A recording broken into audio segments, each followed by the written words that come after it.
je vais vous parler aujourd'hui de ce qui a rapport avec nos sentiments.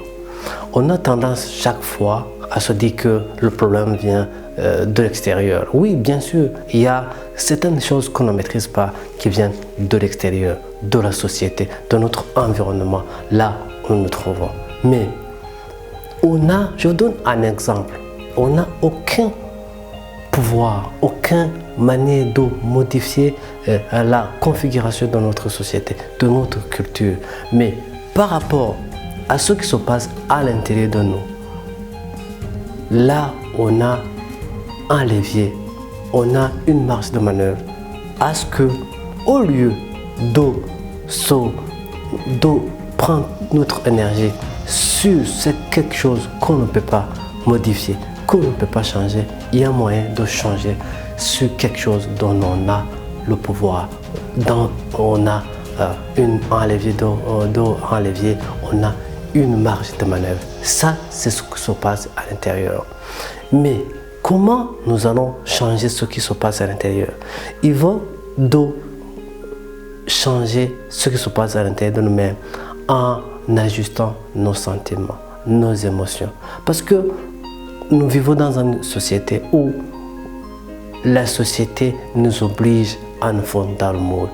Mais si on se fond dans le monde, c'est-à-dire qu'on rejoint quelque chose qui n'est pas nous-mêmes.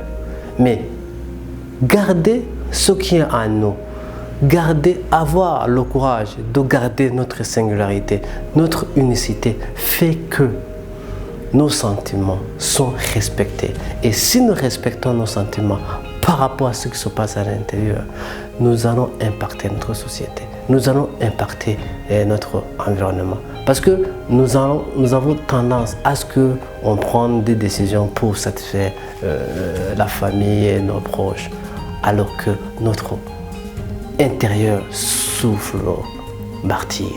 Et si notre intérieur souffre le martyre, c'est-à-dire que d'une certaine manière, il y aura un conflit par rapport à ce qu'on veut montrer à l'extérieur et par rapport à ce qui se passe à l'intérieur de nous-mêmes. Mais chaque fois, il y a de l'effort, il y a de l'entraînement, il y a un choix à faire. Parce que parfois, on aura frustré quelqu'un, on aura frustré à être en désaccord. Mais parfois, il faut qu'on sache comment exprimer, comment faire convaincre à l'autre qu'on ne doit pas être ce que l'autre veut qu'on soit.